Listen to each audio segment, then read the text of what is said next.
Hello friends, welcome to topic study way to success. मैं हूँ शिव साहू और आज हम डिस्कस करेंगे एक न्यू टॉपिक का जिसका नाम है विज्ञान की विभिन्न शाखाएं तथा उसके बारे में अध्ययन। दोस्तों, इस टॉपिक से हर एक एग्ज़ाम में 2 से 3 मार्क्स पूछा जाता है और आने वाले एग्ज़ाम्स के लिए भी काफ़ी इम्पोर्टेंट है, चाहे वो जैसे सीजीएल का एग्ज़ाम हो, एनटीपीसी का हो, ग्रुप डी का हो, डीआरडीओ का हो या फिर एसएससी का कोई भी एग्ज़ाम्स हो। तो चलिए स्टार्ट करते हैं।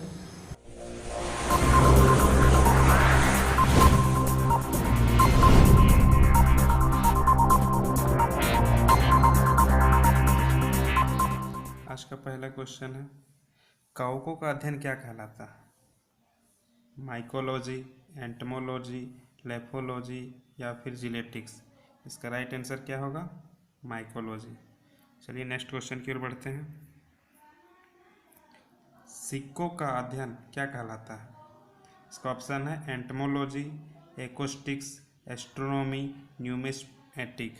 इसका राइट आंसर क्या होगा? न्यूमिस्मेटिक। नेक्स्ट क्वेश्चन की ओर बढ़ते हैं। आधुनिक वर्गीकरण का पिता किसे कहा जाता है? इसका ऑप्शन है लैमार्क को, अरस्तु को, डार्विन को या फिर लिनियस को। इसका राइट आंसर क्या है? लिनियस। लिनियस को आधुनिक वर्गीकरण का पिता कहा जाता है। चलिए नेक्स्ट क्वेश्चन की ओर बढ़ते हैं। कोशिका का अध्ययन क्या कहलाता है? ऑप्शन है पोमोलॉजी, फंगोलॉजी, साइटोलॉजी, एंथ्रोलॉजी। इसका राइट आंसर क्या है? साइटोलॉजी। साइटोलॉजी कोशिका का अध्ययन कहलाता है। नेक्स्ट क्वेश्चन की ओर बढ़ते हैं। कोशिका सिद्धांत का प्रतिपादन किसने किया? इसका ऑप्शन है water M Crick, Schleiden M Schwann, Edward Jenner, Joseph Priestley. इसका राइट आंसर क्या है? Schleiden M Schwann, option B. चलिए नेक्स्ट क्वेश्चन की ओर। शैवालों का अध्ययन क्या कहलाता है? ऑप्शन है फाइकोलॉजी, डर्मेटोलॉजी, नेफ्रोलॉजी, क्रोमेटोलॉजी। इसका राइट आंसर क्या है? फाइकोलॉजी। फाइकोलॉजी से शैवालों का अध्ययन किया जाता है। नेक्स्ट क्वेश्चन है, अंगूरों का अध्ययन क्या कहलाता है? इसका ऑप्शन है pisciculture, apiculture, nephrology, chromatology. इसका राइट आंसर क्या है? PC culture. पीसी कल्चर से अंगूरों का अध्ययन किया जाता है। चलिए नेक्स्ट क्वेश्चन की ओर। हाइड्रोजन को तत्व के रूप में खोज किसने की? नील बोहर ने, ग्रेगरी मेंडल ने, हेनरी कैवेंडिश ने या फिर हेनरी बैक्यूरेल ने? इसका राइट आंसर क्या है? Henry Cavendish. चलिए नेक्स्ट क्वेश्चन की ओर। रक्त के परिवहन की खोज किसने की थी? ऑप्शन है इसका William Harvey, Joseph Austin, Edward Jenner, Landsteiner. इसका राइट आंसर क्या है? William Harvey. विलियम हार्वे ने रक्त परिवहन की खोज की थी। चलिए नेक्स्ट क्वेश्चन की ओर। एक्सरे की खोज किसने की थी? इसका ऑप्शन है रॉबर्ट हुक, डब्ल्यू.सी. रोएंटगन, आर्यभट्ट, हरगोविंद खुराना। इसका राइट आंसर क्या है? डब्ल्यू.सी. रोएंटगन। नेक्स्ट क्वेश्चन की ओर बढ़ते हैं। जीवों में पाया जाने वाला रोगों का अध्ययन क्या कहलाता है? इसका ऑप्शन क्या है? पैथोलॉजी, पैरासिटोलॉजी, कैरियोलॉजी या फाइलोजेनी। इसका राइट आंसर क्या है? Option A, pathology. Next question है, कीटों से संबंधित विज्ञान की शाखा क्या कहलाती है? इसका ऑप्शन है एंटमोलॉजी, ऑर्निथोलॉजी, मेजोलॉजी या फिर इक्योथोलॉजी। इसका राइट आंसर क्या है? एंटमोलॉजी। चलिए नेक्स्ट क्वेश्चन की ओर। जीव विज्ञान शब्द का प्रयोग सर्वप्रथम किसने किया था? इसका ऑप्शन है अरस्तु, लैमार्क एवं ट्रिविनस, पुरकिंजे, वान मॉल। इसका राइट आंसर क्या है? लैमार्क एवं ट्रिविनस। नेक्स्ट क्वेश्चन की ओर। चिकित्सा शास्त्र का जनक किसे कहा जाता है? इसका ऑप्शन है अरस्तु को, हिप्पोक्रेटस को, डार्विन को या फिर लैमार्क को। इसका राइट आंसर क्या है? Option B, Hippocrates. हिप्पोक्रेटस को चिकित्सा शास्त्र का जनक भी कहा जाता है। मधुमक्खी पालन का अध्ययन क्या कहलाता है? सेरीकल्चर, एपीकल्चर, हॉर्टिकल्चर या एक्रोस्टिक्स। इसका राइट आंसर क्या है? एपीकल्चर। मधुमक्खी का पालन एपीकल्चर के द्वारा किया जाता है। नेक्स्ट क्वेश्चन की ओर बढ़ते हैं। भूकंपों का अध्ययन क्या कहलाता है? सिस्मोग्राफ, सिस्मोलॉजी, एपीग्राफ या इंटिमोलॉजी? इसका राइट आंसर क्या है?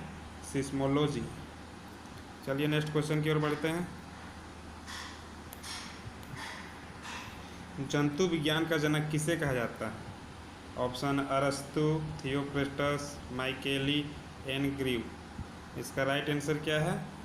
अरस्तु। अरस्तु को जीव विज्ञान का जनक कहा जाता है। नेक्स्ट क्वेश्चन है, स्वप्नों का अध्ययन क्या कहलाता है? इथोलॉजी, फेनोलॉजी, ओनिरोलॉजी या क्रोमेटोलॉजी? इसका राइट आंसर क्या है? ओनिरोलॉजी। ओनिरोलॉजी से स्वप्नों का अध्ययन किया जाता है। नेक्स्ट क्वेश्चन है आपका, फलों का अध्ययन क्या कहलाता है? इसका है ऑप्शन पोमोलॉजी, मायोलॉजी, कार्डियोलॉजी या हिस्टोलॉजी? इसका राइट आंसर क्या है? पोमोलॉजी। पोमोलॉजी से फलों का अध्ययन किया जाता है। नेक्स्ट क्वेश्चन है, मानव विकास का अध्ययन क्या कहलाता है? ऑप्शन है आपके पास ये ऑर्निथोलॉजी, एंथ्रोपोलॉजी, एस्ट्रोनॉमी या फिर गाइनकोलॉजी? इसका राइट आंसर क्या है? एंथ्रोपोलॉजी। चलिए नेक्स्ट क्वेश्चन की ओर। ऑस्टियोलॉजी किसका अध्ययन है? इसका ऑप्शन है कोशिका संरचना, आँख, नाक या अस्थियाँ? इसका राइट आंसर क्या होगा? Option D, अस्थियाँ। अस्थियाँ मतलब बोन। बोन का अध्ययन किया जाता है। नेक्स्ट क्वेश्चन है, केंद्रीय औषधि अनुसंधान संस्थान कहाँ अवस्थित है? लखनऊ में, गुड़गांव में, खड़गवासला में या फिर मुंबई में? इसका राइट आंसर क्या होगा? लखनऊ में। लखनऊ में केंद्रीय औषधि अनुसंधान है। ये क्वेश्चन पिछले एग्ज़ाम्स में भी रिपीट हुआ है, एसएससी के एग्ज़ाम्स में। ये सभी क्वेश्चन सभी के लिए इम्पोर्टेंट है, सबको याद कर लीजिएगा। चलिए नेक्स्ट क्वेश्चन की ओर। केंद्रीय चावल अनुसंधान संस्थान कहाँ अवस्थित है? इसका ऑप्शन है शिमला, गुड़गांव, कटक या फिर मुंबई में? इसका राइट आंसर क्या होगा? कटक। कटक में केंद्रीय चावल अनुसंधान संस्थान। चलिए नेक्स्ट क्वेश्चन की ओर। वेटनरी रिसर्च इंस्टीट्यूट कहाँ पर स्थित है? इसका ऑप्शन है रांची, राजमुंदरी, इज्जतनगर या फिर कोयम्बटूर? का सही आंसर क्या होगा?